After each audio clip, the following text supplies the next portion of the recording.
So hello friends, कैसे हैं आप लोग? I hope you all are fine.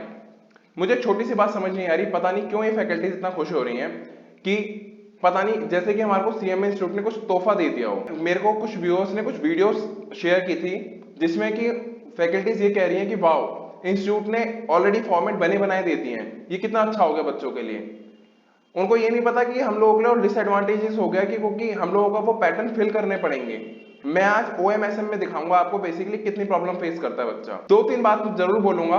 Institute ने ये पैटर्न बिना सोचे समझे बनाया है, तो चलो मैं आपको सेक्शन वाइज बात बताता हूँ बेसिकली क्या प्रॉब्लम्स बच्चे मुझे क्वेरी में भेज रहे हैं, जो बच्चे कह रहे हैं बार बार कि भैया ये चीज हम लोग नहीं कर पाएंगे इस तरह, या उन लोगों का कुछ और इशू है। वो मैं आपको सारे इशू एक एक करके डिस्कस करता हूँ। जैसे पहले सेक्शन में बात करते हैं, section number A, section number B. Section number A और बी में आपके टोटल 40 क्वेश्चंस हैं, 20 ए पार्ट में, 20 बी पार्ट में। यहाँ पे इंस्टीट्यूट ने टाइम लिमिट लगा। अब कुछ स्टूडेंट मेरे को ये कह रहे हैं कि भैया हम लोग क्या करते थे, हम एमसीक्यू एकदम लास्ट में सॉल्व करते थे जिससे कि हमारा ना फालतू टाइम ना लगे, क्योंकि अगर हम स्टार्टिंग में करेंगे तो उससे क्या होता है कि हमारे को ना ज्यादा टाइम वेस्ट हो जाता है। हम लोग ज्यादा धीरे धीरे करते हैं और हमारे जो बड़े क्वेश्चन होते हैं वो छूट जाते हैं। तो हम लोग पहले बाकी चीजें करते थे, एमसीक्यू वाले पोर्शन को हम एकदम लास्ट में करते थे। मैं भी पहले यही करता हूँ, मैं पहले एक रीडिंग में जितने आते हैं उतने करके, और जो रह जाते हैं उसको मैं पहले नहीं करता, एकदम लास्ट में करता हूँ। मेरा भी यही था। बट जो इंस्टीट्यूट ने अब निकाला है कि भाई आपको 50 मिनट में खत्म करने हैं, तो यार एक बात बताओ, आप लोगों ने 40 क्वेश्चंस दिए हैं, आप कैसे एक्सपेक्ट करते हो कि बच्चा 50 मिनट में खत्म कर देगा? वन वर्ड टाइप करना है, बच्चा एक बार क्वेश्चन पढ़ेगा भी, उसको टाइप भी करेगा, सब कुछ करेगा। 50 मिनट की टाइम लिमिट एक तो कम है। सेकंड, ये टाइम लिमिट नहीं होनी चाहिए, या फिर ये होना चाहिए कि ये टाइम लिमिट बच्चे के अकॉर्डिंग शुरू हो। अगर बच्चा इसको जब अटेम्प्ट करे जब से स्टार्ट हो, ना कि पेपर की शुरुआत में स्टार्ट हो जाएगी। थोड़ा सा इंस्टीट्यूट को इस बारे में भी सोचना चाहिए। नेक्स्ट सेक्शन की बात करते हैं, सेक्शन नंबर सी, जो सबसे ज्यादा कंसर्न है। देखो मैं आपको ओएमएसएम में दिखाता हूं बेसिकली बच्चे क्या मेरे को प्रॉब्लम भेज रहे हैं। देखो ये तो ऑलरेडी डिस्कस कर चुका हूं, मैंने लास्ट वीडियो में भी ये डिस्कस किया था। मान लो ये वाला क्वेश्चन है, ठीक है। ये जो क्वेश्चन है, अब इसमें क्या होता है, हमारे को ये वैल्यूज ना बार बार पुट करनी होती है जब हम आगे जाके जो मैट्रिक्स बनाते हैं उसके अंदर।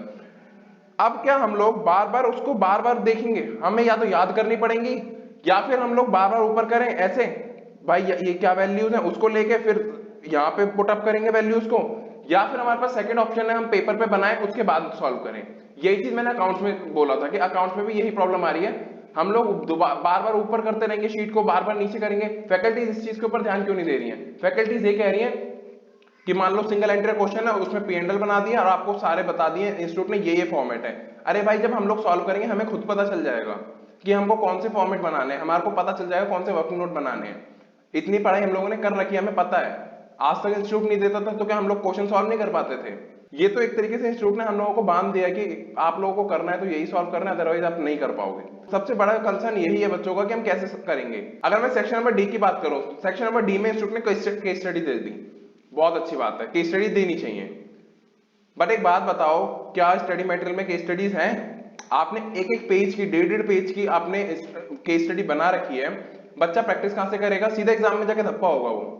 आपने मॉक टेस्ट में जो क्वेश्चन दिए हैं सिर्फ इतने इतने के बेसिस पे लगता है आपको बच्चों की प्रैक्टिस हो जाएगी? आप लोगों को पहले बुकलेट इशू नहीं करना चाहिए था? या फिर अगर आपको ये चीज लानी थी तो क्या आप नेक्स्ट अटेम्प्ट के लिए ला सकते थे जिससे बच्चा और प्रिपेयर कर सके? अब कितना टाइम रह गया बच्चे के पास? अगस्त, सितंबर, देन अक्टूबर में एग्जाम है।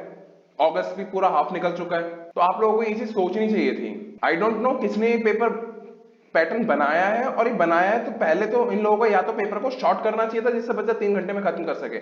मैं तो चैलेंज, 3 घंटे में पेपर पैटर्न खत्म कैसे हो जाएगा?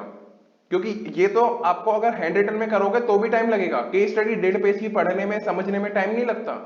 आप लोगों ने क्वेश्चन तो कम करे नहीं और उल्टा हम लोगों के लिए सिरदर्दी बढ़ा दी है। मुझे नहीं समझ आ रहा फैकल्टीज इतनी हैप्पी क्यों है भाई कि पता नहीं इंस्टीट्यूट ने क्या ही गिफ्ट दे दिया हो। मेरे को तो नहीं लग रहा कि ये पैटर्न किसी भी उससे सही है। मेरे को लगता है इंस्टीट्यूट को फाइनल आंसर पूछना चाहिए। अगर आपको लगता है भाई एमसीक्यू में तुक्के मार के बच्चा पास हो रहा है, हम लोग नहीं कह रहे आप एमसीक्यू दो, आप उसी क्वेश्चन को जैसे आपने लास्ट टाइम पेपर में 5 पार्ट्स में तोड़ दिया था, उस क्वेश्चन को आपने 5 चीजों के आंसर मांगे थे, आप इस बार भी वही चीज कर लो, 5 चीजों के आंसर मांग लो। एमसीक्यू मत दो, हमको 1 वर्ड में आंसर लिखने को दे दो, हम लोग वो चीज कर देंगे। आपने ये जो चीज करी है इसमें मुझे बताओ ऑफलाइन और ऑनलाइन में फर्क क्या है? मुझे कोई भी फर्क नहीं नजर आ रहा है इसमें ऑनलाइन और ऑफलाइन पैटर्न में। सीएफए इंस्टीट्यूट है, वहां पे एमसीक्यूज आते हैं, basically case study based MCQs होते हैं। वहां पे आपको अच्छे से देना, शॉर्ट नोट भी लिखना होता है। मैं ये नहीं कह रहा कि बिल्कुल ही एमसीक्यू होता है उनका पूरा, बट इस तरह से फॉर्मेट में वैल्यूज पुट करके लिखनी होती है, ये शायद नहीं होता है उनके पैटर्न में, जितना मेरे को पता है अभी तक। तो अगर आप लोग पेपर पैटर्न को ऑनलाइन मोड पे लेके आ रहे हो तो प्लीज उसको ऑनलाइन की तरह ही लेके आओ, बच्चे को ऑफलाइन वाले को ही कन्वर्ट मत करो ऑनलाइन में। ये बच्चे के लिए सिरदर्दी है कि 3 घंटे में खत्म नहीं होगा पेपर। इसके ऊपर इस टाइम बहुत ज्यादा क्वेरीज आ रही है, पता नहीं क्यों इंस्टीट्यूट इसके ऊपर एक्शन नहीं ले रहा है, ना ही वो ये कम्युनिकेट कर रहा है कि हम लोग इसको दोबारा रिकंसिडर कर रहे हैं। बाकी जो अदर इंस्टीट्यूट हैं उनकी तरह ये कि हमने जो एक बार डिसीजन ले लिया, हम इसके पीछे नहीं हटेंगे। तो ये चीज नहीं होनी चाहिए। इंस्टीट्यूट को इसके बारे में दोबारा से रिकंसिडर करना चाहिए इस पैटर्न को, और कम्युनिकेट करना चाहिए कि हाँ हम लोग इसके ऊपर कर रहे हैं। मैं शुरुआत से कहता आ रहा हूं, जहां तक है फाइनल आंसर लिखने को बोलेगा इंस्टीट्यूट, तो प्लीज ये इंस्टीट्यूट इसको दोबारा कंसिडर करें। हम लोग नहीं कर सकते इस चीज को ऐसे, हम लोगों का बहुत टाइम वेस्ट होगा और ना ही हम इसके बेसिस पे ऐसे पास कर पाएंगे। या फिर आप एक ऑप्शन दो भाई, हम लोगों को ये चीज as it is scan and upload करना हो, अदरवाइज आप प्लीज ऑफलाइन पैटर्न पे वापस आ जाओ, वो बहुत ज्यादा सही है। इस पैटर्न को अगर देखूंगा तो कोई भी ओपिनियन यही देगा कि भाई दूसरा पैटर्न ठीक था, ऑफलाइन नहीं जाना ऑनलाइन पे। अगर आप लोग ऑनलाइन पैटर्न करना चाहते हो तो प्लीज थोड़ा टाइम तो दो बच्चों को। ये क्या आपने 2 महीने में इतना कर दिया, ना ही आपने कोई प्रैक्टिस के लिए पेपर्स निकाले। लास्ट टाइम आपने एमसीक्यू का पूरा निकाला था, आपने पूरा पोर्टल बनाया था जहां पे बच्चा उस एमसीक्यू फॉर्मेट में कर सकता था। इस बार आपने क्या मजाक किया है, पोर्टल बना दिया, वहां पे पीडीएफ अपलोड कर दिए। भाई पीडीएफ का क्या करना है हमको प्रैक्टिस करने के लिए दिखाओ तो सही हम कितनी टाइम में पेपर को कर पा रहे हैं। बच्चे को पता तो होना चाहिए वो कैसे प्रैक्टिस करेगा इस चीज के बारे में। तो इस चीज को तो करो आप लोग, आप एटलीस्ट बनाओ। पेपर पेन पे तो वैसे ही सॉल्व कर रहा है, उसे पता है कि उसकी स्पीड तेज है, उसको तो कंप्यूटर पे देखना है कि कितनी तेज स्पीड है। मैं ये चीज बोलूंगा इंस्टीट्यूट को कि आप प्लीज इस चीज को कंसिडर करो। या तो आप 5-5 जैसे आपने लास्ट टाइम सेट्स दिए थे हर सब्जेक्ट के, आप उसी तरह 5-5 सेट दे दो जिससे बच्चा प्रैक्टिस कर सके और बच्चे को समझ आ जाएगा भाई वो इसको अटेम्प्ट कर पा रहा है नहीं कर पा रहा, तो वो अपनी स्ट्रेटेजी अपने हिसाब से बना लेगा। बट कुछ तो करो, ये नहीं है कि बिल्कुल ही आपने एक पीडीएफ निकाल दिया कि हो गया जी मॉक टेस्ट हमने निकाल दिया, हमारी फॉर्मेलिटी पूरी हो गई।